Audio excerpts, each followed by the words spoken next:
সুনামগঞ্জে বৃষ্টিপাত কম হওয়াতে গত ২৪ ঘন্টায় ৭৭ মিলিমিটার বৃষ্টিপাত রেকর্ড করা হয়েছে। কিছুটা বেড়েছে সবগুলো নদ নদীর পানি।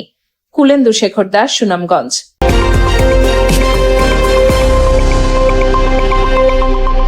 সুনামগঞ্জ জেলা জুড়ে গত ৭ই জুলাই রাত থেকে শুরু হওয়া টানা মুষলধারে বৃষ্টিপাতে নদ নদীর পানি অনেকটা বৃদ্ধি পেয়েছে।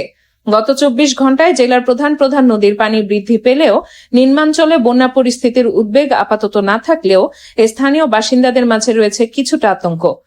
পানি উন্নয়ন বোর্ড পাউবো কর্তৃক আজ শুক্রবার সকাল ৯টার সর্বশেষ তথ্য অনুযায়ী জেলার সবকটি পয়েন্টেই পানি কিছুটা বেড়েছে। তবে সুনামগঞ্জের সাথে তাহিরপুর ও বিশ্বম্ভরপুরের একমাত্র সংযোগ সড়কের শক্তিয়ারখোলা পয়েন্টে আজকে ১২০ মিটার রাস্তায় পানি সরে যাওয়ায় যান চলাচল স্বাভাবিক হয়েছে। তবে এখন পর্যন্ত কোনো পয়েন্টেই পানি বিপদসীমা অতিক্রম করেনি। সুনামগঞ্জ পানি উন্নয়ন বোর্ড পাউবোর তথ্য অনুযায়ী জানা যায়, গত ২৪ ঘন্টায় জেলায় সর্বোচ্চ ৭৭ মিলিমিটার বৃষ্টিপাত রেকর্ড করা হয়েছে। এদিকে সুনামগঞ্জের ১৬ পয়েন্টে সুরমা নদীর পানি বিপদসীমার ৩২ সেন্টিমিটার নিচে দিয়ে প্রবাহিত হলেও গত ২৪ ঘন্টায় ১০ সেন্টিমিটার পানি বৃদ্ধি পেয়েছে। অপরদিকে জেলার ছাতক উপজেলা সদরের পয়েন্টে সুরমা নদীর পানি বিপদসীমার ৩২ সেন্টিমিটার নিচ দিয়ে প্রবাহিত হলেও গত ২৪ ঘন্টায় ২১ সেন্টিমিটার পানি বৃদ্ধি পেয়েছে। এদিকে জেলার তাহিরপুর উপজেলার লাউরের গড় এলাকাতে ১০৪ মিলিমিটার বৃষ্টিপাত রেকর্ড করা হয়েছে এবং বিশ্বম্ভরপুর উপজেলার শক্তিয়ারখোলা এলাকায় গত ২৪ ঘন্টায় ওইসব এলাকাতে ৪২ সেন্টিমিটার পানি হ্রাস পেয়েছে এবং বিপদসীমার ৭৭ সেন্টিমিটার নিচ দিয়ে প্রবাহিত হচ্ছে।